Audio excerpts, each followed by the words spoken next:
All right, we're live in Honey Badger Nation, and I have a surprise for you guys today. We actually have Nima.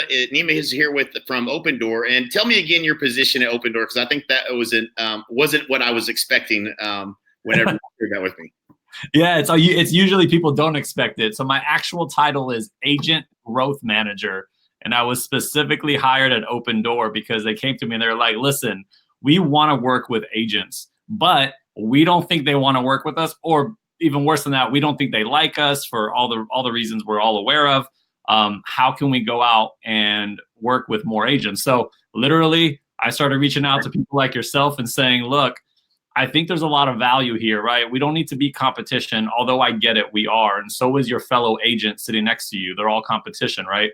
But how could you use us as a complement to your business so that you're bringing that conversation to your client, not the other way around?" So that's how this started. Right. Yeah. So that's super. I'm super happy to put you in front of our group, because I think as we were talking kind of before we started, I think most of the agents are afraid of it, or they see Opendoor and all the Ibuyer programs as competition, and that's it's not necessarily the case. There's an opportunity for adapting your business to this and leveraging it as a new part of your business. That's right. Yeah. So actually, that was the question I was asking you, right? Because when I told you about this idea, we were on the phone and off the phone in less than 5 minutes, and you were down to do this. And so the thing that I found to be unique about what you even said before we went live, which is, look, I see the opportunity. If I was still buying, selling tons of homes, I would look at how can I take this and like expose it and do it on a big scale. And my question to you, Jay, was, where does that come from for you? Because so many people in the real estate space that are realtors, that are agents, don't think from that growth mindset perspective. They think from more of a fixed mindset perspective. And so when you said that, before we even got into the details of Opendoor and how you should be thinking about iBuyers, I was like, how did you get there? Like, why do you think the way that you think? Yeah, it's a great question. I think that over the course of a career, which I'm 22 years into real estate now, I've seen so many things, and I've had so many setbacks, and I've had to adapt and move around in so many ways that that you try to look at things for what they are and see what's true. And what's true is that iBuyer's not going anywhere. Okay, like that's what's true. So from a marketing perspective, I would look at it from the place of I would sure want to be first in the market, and I'm in Dallas now, but when I was in Lawton, you could be the first to bring something to the market and kind of own that category, so to speak.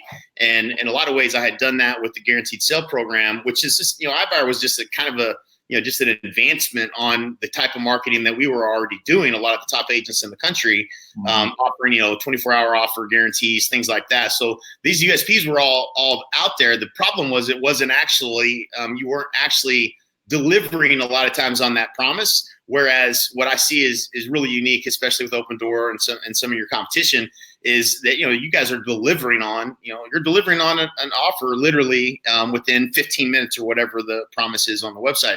And so that's a unique advantage. And from a consumer standpoint, you got to understand that the consumer is going to want that. There's going to be a certain subset of the market, just like there's a certain subset of the market that wants discount, right? That will, that wants the cheapest. There's going to be a subset of the market that wants right now, and so that's you guys are solving you're addressing a need in the industry, and it's a solid value proposition. So when I see something like that, and I understand it from a marketing perspective and from the consumer side of it, I know better than to try to fight the tide. You know what I'm saying? It's part of the industry, and it's not going anywhere. So now you just try to say, okay, well, how can I creatively get in front of this? How do I maybe craft my marketing and my positioning in the marketplace as the purveyor of all offers, right? Or how I can get you multiple offers, or before you accept any offer, you should at least see these 3 other options you have, or whatever. But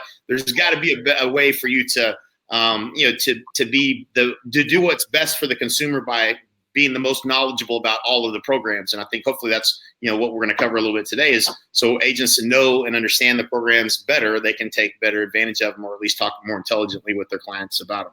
Yeah, it's funny, Jay. I usually do this role play where I go, here's how I think agents do listing appointments right now. By the way, when I say agents, I mean like majority. I don't mean that one person that's listening to this that goes, no, I do it way different and it's way better. And I get that. So I make some general statements, right? Right. But I think a lot of realtors or agents are going on listing appointments, and here's what happens, right? They come in, they've killed it, they've practiced, they've figured out how to do their listing pitch, they get the listing. So let's say you go in there and you say all the good stuff. You're like, we syndicate to 3 million sites and, video, drone, pictures, stage, all that stuff. We do all that. Great. Right. And then you get this question where they're like, hey, Jay, so tell me about what the heck this whole cash offer thing is. Like when I'm listening to Pandora, it's coming on my commercial, it's on social media, there's so many different companies. And here's the thing, right? Time out for a second on that role play. At the end of the day, we at Opendoor are trying to solve a problem, right? Mm-hmm. But real estate was already somewhat complex. So all that's happened for the consumer is with having more options, it's gotten more confusing. And so if Opendoor is going to pitch Opendoor, and Zillow's going to pitch Zillow, and Offerpad's going to pitch Offerpad, and then the agent comes in and only pitches the agent, well, then we're not any better. But if the agent comes in and they do their pitch that I just talked about, so you kill it, you do your thing, and then I ask you about cash offers, and if what you are saying is, oh, no, you don't want to mess with that, Nima, that is low offers, high fees, that's how they figure out that model, that's been around for the longest time, and that's not the right route to go. If that's your pitch, you're in danger. Instead, if you said something like, absolutely, those cash offers are just another option in today's market. You can list traditionally, and I talked to you about what that looks like. Typically, you'll get higher dollar and higher net, or we can bring you some cash offers, and I'll tell you what the pros and cons are of each one of these offers, and if that looks like it's the right option for you, we can go that route too. Right. Why not, right? Like, why would you not want to facilitate that whole thing and be the expert, to your point, and bring it to them? So that's great. That's like all theory. I get it, Nima. That makes sense. But let's talk about how you should do it. Because here's what the typical agent does right now. They go on that listing appointment, they secure the listing, they give them that pitch that I just talked about, and the client goes, yeah, that makes sense. I could see why. I can see that's how they probably do it. That's how they make their money. Low offer, high fee. Right. And then what happens is you list the home, and every day that the home sits on the market longer than the client expected, they get a little nervous. And they're like, what the hell? Let me just try and see how much that offer would be. What's the harm, right? Like, right. If I don't like it, I don't take it. They request the offer, or the agent will request the offer, but they'll request the offer like 60, 90 days out. And so our offer will definitely be lower, and our fees are going to be a little higher because when a home is listed, we're not as aggressive. And so one of the key points, like key point number one that every agent should know, if you want the best cash offer for your client, go on that listing appointment, get that contract, win that listing, and tell them before you leave, hey, listen, would you entertain some cash offers if I bring them to you in the next 48 hours? I'll tell you the pros and cons of each. And if you like one of those, we can get into contract and move on to go get you that next house. You don't have to stage. You don't have to list it. We don't have to do the pictures. We don't have to have people coming through your house. And guess what? You as the agent facilitated that whole thing. Come back to Opendoor, any other iBuyer. By the way, I'm not saying you have to go just to Opendoor. Do the right thing for your client. Go to any other big iBuyer in your market, request the offer, come back, present it to them. When you request the offer before the home is listed, we're going to be way more aggressive because we want to get that home before it hits market. So I'll pause there for a second because that's the number one mistake most agents make. And a lot of agents that you see complaining on social media or showing our offers, and they're like, look at this, offer so low, the fees are so high.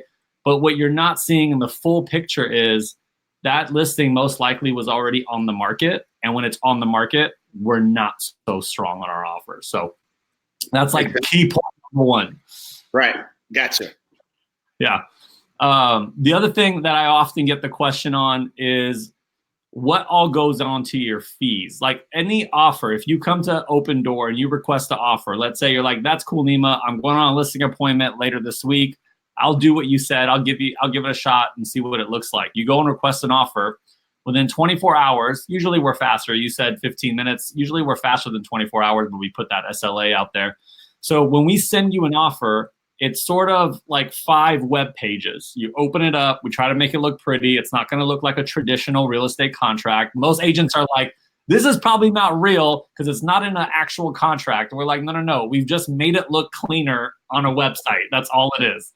It all funnels into a contract, right? And so the first page will say, hey, Jay, here's what you can expect. Offer, fees, process, what it's going to look like. You go to the next page. It says next. And then you get the offer, tells you how much we're offering. Then it gives you a fee percentage. We are on average anywhere from 6.5% fee. It can go all the way up to like 10.5% fee, right? Some of them it's going to be higher. So what I often tell agents is go on to the next screen and it breaks down our fee. It says, all right, if we're charging 8%, for example, I tell people it goes into 4 buckets. Bucket number 1 is we collect 3% as a co-broke to then pass on to the next agent that comes and sells our house. Because remember, we're buying this house with the intention of turning and selling it. Right. So we collect 3%. So when that next agent comes with a buyer, that we pay that agent 3%. That's a good thing, right? But we got to get that 3% from somewhere. And then the other 3 boxes are listing cost, right? We still have to take that fee from the client for all the costs we're going to take on for listing it, pictures, putting out and sign, all the stuff we do to get the home ready. So we charge a percentage for that. That will be a range anywhere from 1% to 3%. It depends on the home. And then there's holding costs, right? We take that from the client as well. We charge that as a fee and we say, hey, based on where you are and what the market looks like over here, we think we're going to have to charge you this percentage because this is what we're anticipating. It's going to, like, we are thinking internally, it's going to take us either longer or shorter amount of time to sell this home. And the holding cost of property taxes, insurance, keeping the AC running for like the Texas states, right? All those things, maintaining the lawn. So we take holding costs and then we charge a 1% convenience charge as Opendoor. So that lump sum fee that agents see, it's broken out into those 4 things. That's we collect the co-broke and we pass that on. It's holding, listing fee, and then a convenience charge. Yeah. It's funny. You guys just perfected the whole. Yeah. This was literally when I would do a guaranteed sale offer, or like if I'm looking at the house and I tell them, listen, I'm going to wear my realtor hat and I'm going to wear my investor hat. And as an investor, I can tell you what I would be willing to pay, and that's going to be what most people an investor would be willing to pay, to fix and flip this property or whatever, or if I, just going to buy it outright from them. And so like it was the same buckets. I mean, I had to show them the same math. It was like, this is what it's going to cost me. Like I would rather just take my commission unless I can make, a significant enough margin because this is all my risk. And so, yeah, so I mean, those numbers make sense. I mean, that's, it's ironic how somebody turned this into such a huge opportunity, and I didn't ever see that. Right. And so all we're telling agents now is, look, you could be the person that's having this dialogue with the consumer. You can bring them the cash offer. In fact, we want you to. We want the agent to be involved and do this, because without it, it is a little bit more difficult. Because think about it, the way that we explain this, right, and I was saying this earlier, is all you have to tell your client is, in 2019, it's not just humans that buy homes anymore. Companies are interested in your home too. And so I'm going to go find offers from people, and I'm going to go find offers from companies. At the end of the day, if the numbers work out and you're happy about the convenience of it and the fact that you have a little bit more control, right? You have that certainty that you've got an offer. It's really the 3 C's we often talk about in the iBuyer space. It's you're getting that convenience, you're getting control, and you're getting that certainty. It's 3 things that most often people lose when they go through the buying or selling process. When you go through the selling process, you're going to list your home for a number you're not quite sure on. You don't know who's going to come and through your home and potentially want to buy it. You don't know how much they're going to offer, and you don't know how much you're going to well, or you don't know when you're going to be able to move. Those are a bunch of uncertain things. So when you're bringing a cash offer, you're bringing certainty, and some people put a larger price tag on that and some don't. So at the end of the day, this isn't the end all be all. This is just having that discussion. And here's the thing I don't want agents to actually experience, because it's starting to happen more, which is this. You go on a listing appointment, you don't really talk about iBuyers, and you don't bring a cash offer, and you sort of downplay the value prop for what it is. And then the home sits a little bit longer. Hopefully the Honey Badger group doesn't do that. But let's say you got that one listing that sits longer, right? What are you going to do? And now the client's nervous. They request the offer. By the way, if the home is listed, we always send the offer to the agent. Sometimes the agents think we're like going direct to the consumer. We're not. We're like a brokerage. We have to send it to the agent if it's on the market. But here's the call you don't want to get, right, Jay? It's, hey, Jay, so we requested an offer from Opendoor. You're right. It's a lot lower than what we would want.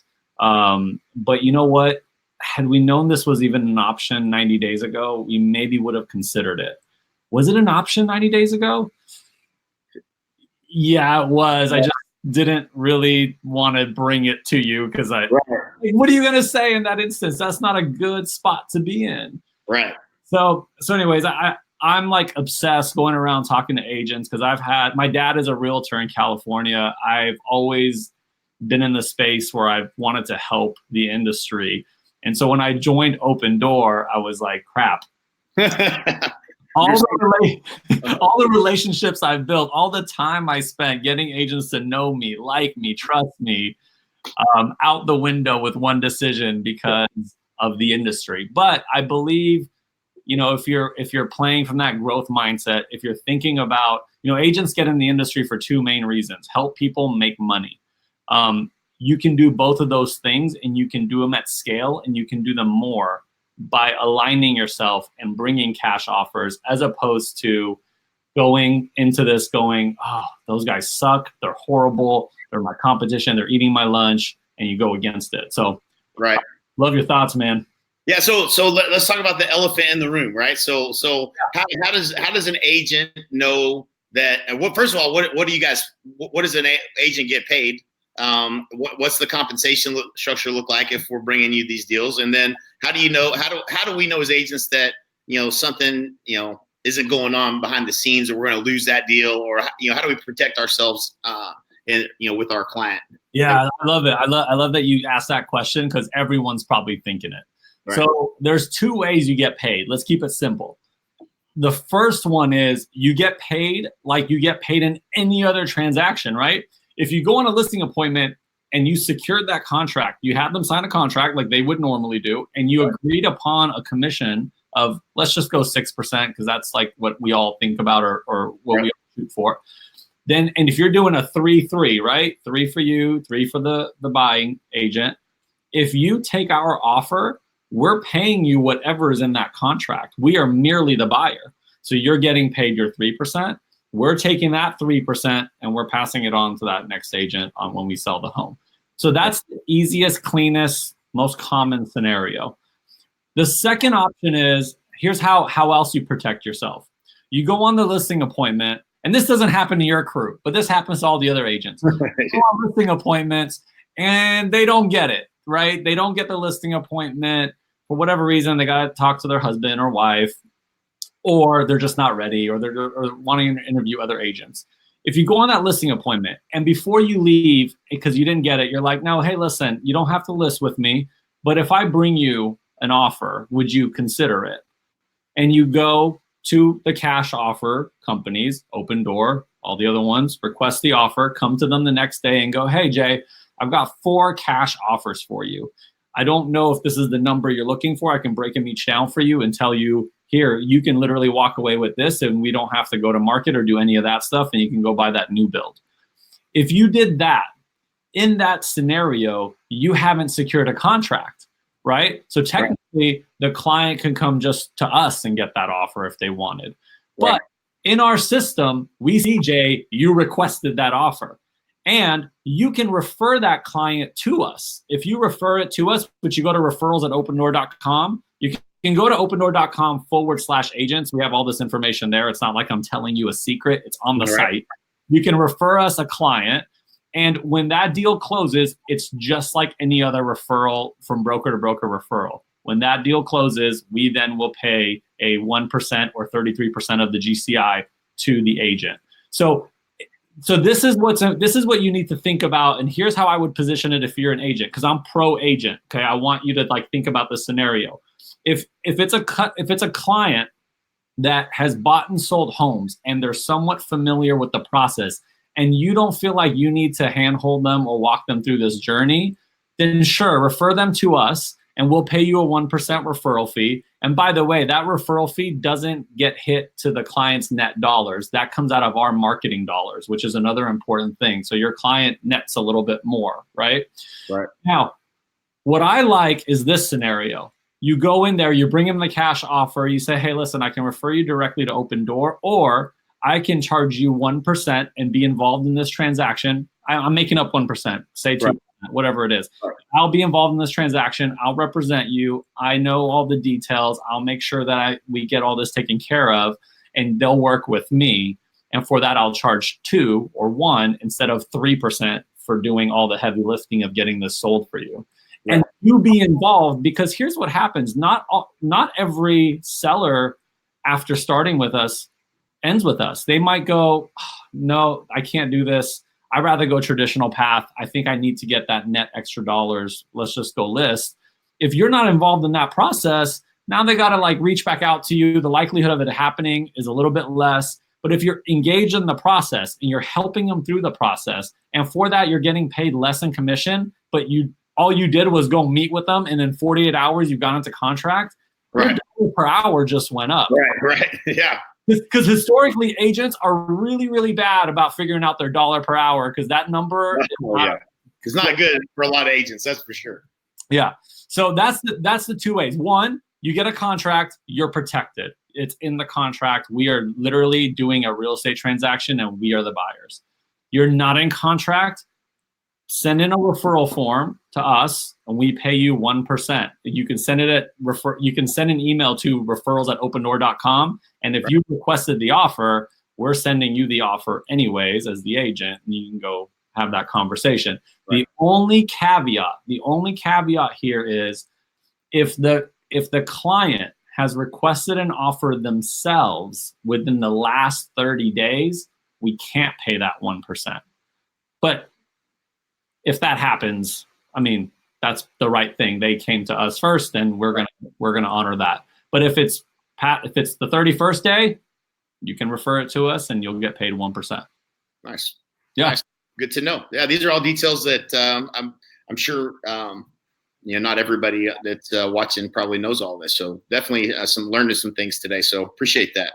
Yeah, man. I mean, at the end of the day, look, I think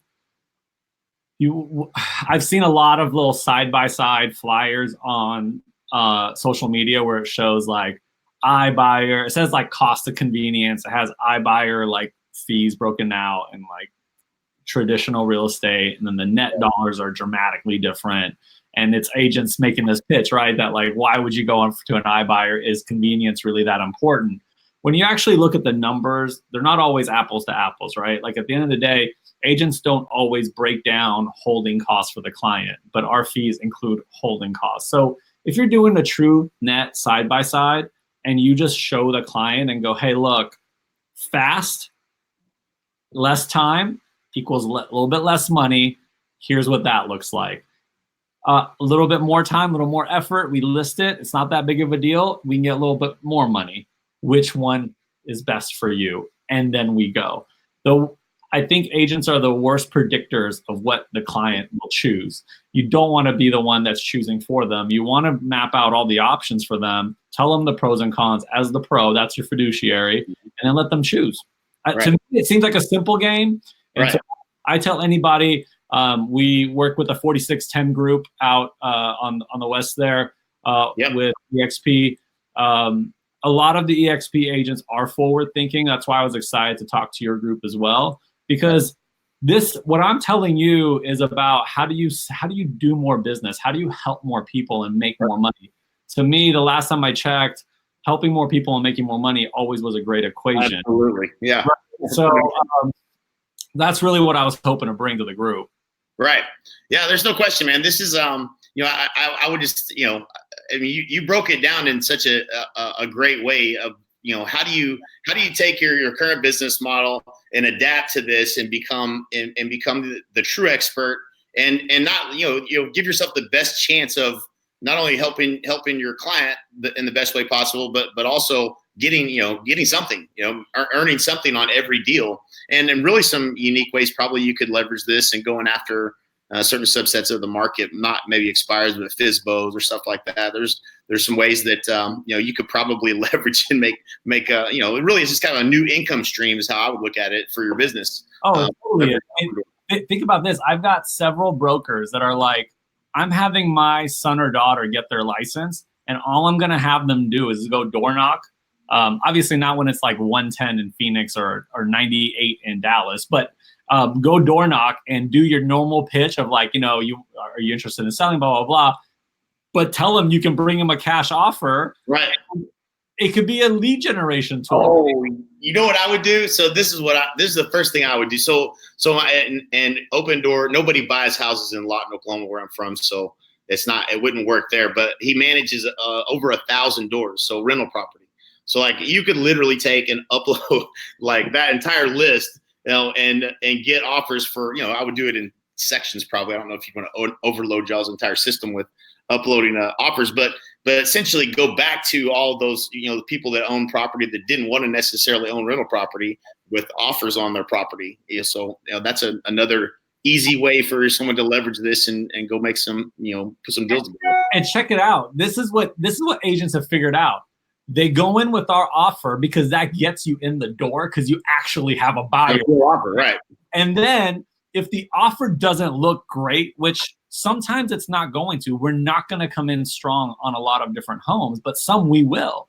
But you use that cash offer, right? If the deal works and you can move quickly and now you've got a happy client and now you go get them another home and you've made collectively maybe 4 or 5% in less than 30 days, 45 days, awesome. Because normally that would have taken you 60, 90, 120 days. But Here's what I love, Jay. Check this out. You do the door knocking thing. Let's say there's 3 prospects that are like, yeah, I mean, if you got an offer, I'll take a look at it. You bring the offer, because now what you just found out of the 50 doors is there's 3 actually interested, which was hard to determine before when you didn't have a buyer. Right.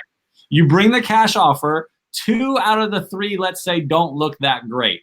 Well, here's the win-win scenario you've put yourself in this scenario or even on any other offer you do on a normal transaction. If the offer looks great, awesome. You're off and running and they want to go and you get paid.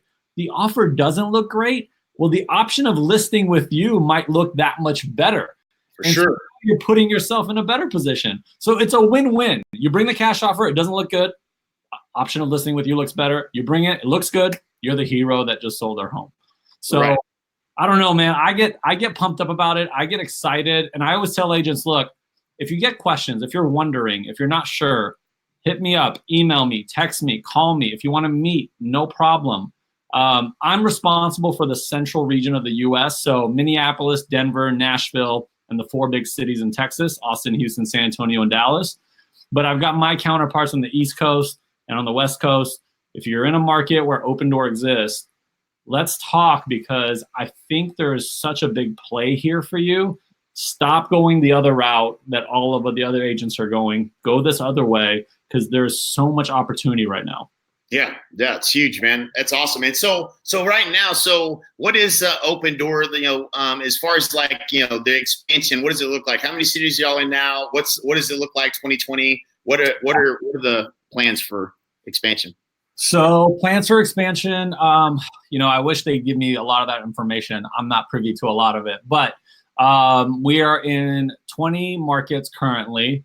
And you can see all that on our site. So rather than me rattling them off here, and then we're looking to open up 4 more cities between now and the end of the year. I don't know about beyond 2020 yet. Right.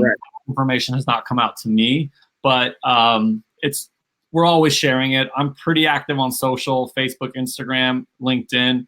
I'm going to be in Minneapolis tomorrow, going to the conference there. doing a panel here in Dallas in a month. I'm speaking at the San Antonio event later this month for the YPN group. Right. So as we expand, I share it all. But right now we're in 20 markets in the U.S. Love it. Cool. Central. How would somebody reach out to you if they wanted to reach out to you? Would be the best way? Yeah. So you can email me, Nima. Well, my last name is ridiculous, but if you post this or share this and people see my name, it's my name, nima.kangahi@opendoor.com.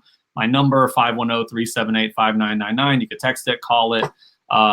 At the end of the day, I think it's about just awareness and education. Yeah, it is.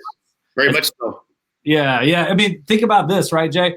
Agents have worked so hard to get to where they are, and now change is happening so frequently that you're having to change the thing you finally perfected or you got close to getting it right. And now people coming in, they're like, hey, you got to tweak this pitch a little bit to make it work for today's market. And they're like, I just figured out Facebook. I just figured out my Now you're telling me about Instagram and LinkedIn. So it's one of those things, right? It's like when you get a new phone, it's just like anything else that's new. It initially scares you. It's just like Uber. Here's my scenario with Uber, right? And I'm not saying realtors are cab drivers, but check out this scenario. If you've ever had this, I've had this. I didn't do Uber right when it first came out. I was sort of like, I don't know. Then I got a taste of it and I was like, holy crap, this is the best thing ever. Then I didn't want to get into cabs. But then I was riding in Ubers where I could tell the person had no clue where they were going.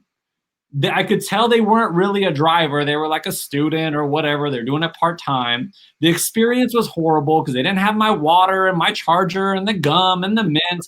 So all of a sudden, you got the ease and the price and the convenience with Uber, but you didn't actually have the best experience because the drivers didn't know what the heck they were doing. They couldn't have a conversation with you because they're looking at GPS.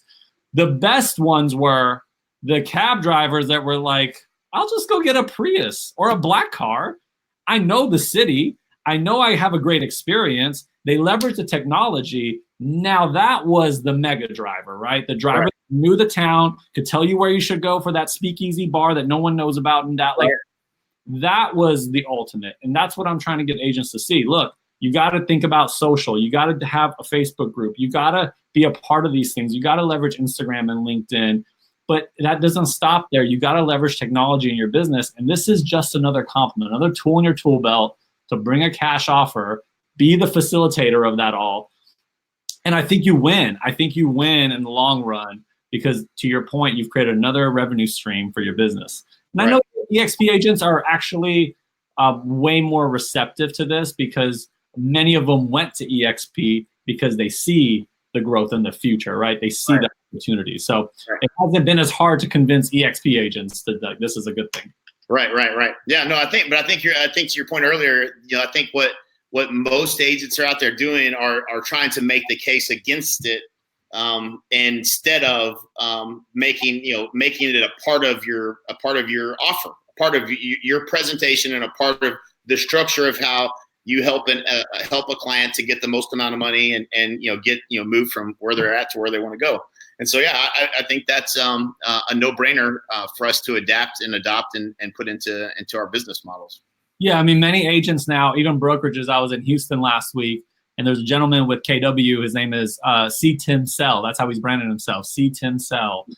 And his team does a little over 100 transactions a year. I think he's hit close to 2 a few years past. But he got so excited. He was like, all right, how do I build this in my process where as soon as a pre-list home a transaction comes in, I'm going to have the coordinator request an offer and make it this as part of every conversation. Yeah. So it just becomes a part of your process. It's in the market. Address it. When I got into mortgages, early 2000s, I had a mortgage and a real estate coach tell me this. He was like, Nima, before every presentation, before you leave your initial consultation, I want you to say this. And he goes, I want you to tell the client that when they are leaving your office, on the way home, they're going to probably drive by 2 to 3 banks that are going to show a lower interest rate than what you just quoted them. They're going to get home, they're going to check their mail, and they're going to see at least 4 postcards that are going to say a lower interest rate. They're going to turn on the TV, they're going to hear a lower one. They're going to open their email, they're going to get phone calls about lower interest rates. I want you to tell them all that because they're going to experience it. Right. And you should just tell them that you do the same thing. That's how we all market. And then when you come in and we look at your credit and your income and all the assets and all that stuff, we all sort of fall pretty close. No one's going to fall a lot lower, but you're going to have to do that level of work to actually get what the actual quote's going to be. So don't be fooled by all the gimmicks and markets. Right. This is no different. The consumer is hearing about it. Your clients are hearing about it. You should be the expert on it so that you explain it to them and bring it to them as an option. If you are not, then they're losing. They're losing on opportunities, and you're not actually doing your fiduciary because you should be the expert that knows all of those options and can walk them through it. Now, if you put your head in the sand and you're like, I don't like it, this is going away, I don't think it's right, now you can't speak to it. I'm saying get educated on it, present it, let them choose. Right. Yeah. Love it, man. This is great. Great information. Thanks, man. I appreciate it. Yeah, I had a feeling this was going to be good. You were very convincing in that short 5-minute conversation. Well, listen, I still want to interview you because this is a lot of me talking, and I need to know like the Jay Kinder story because we can do that. There's a lot of value. I'll have to be like a second session here. Right, you got it, man. We'll do that. We'll get that set up for next week. Yeah. So let me know if there's anything I can do. If there's any groups, any agents that have questions. I don't know how you put out the information, but I'd be happy to send you how people can get a hold of me if they have more questions or just wondering about how to implement this. You don't have to reinvent the wheel. I've found agents are way better at copying than they are creating. Yes, so just take it, make it yours, make it better, run with it. You got it. Cool, man. Well, I appreciate it very much and look forward to staying connected. Anything I can ever do for you, let me know. And hopefully we'll start, getting some of our agents on board with leveraging this to, to be the expert in their marketplace and do what's best for their clients and make some extra money too. Yeah, absolutely, Jay. I appreciate the platform, man. And it's nice to finally get to meet you virtually still. Yeah, virtually. Yeah. You got it, man. Appreciate it. All right. Yeah. See you.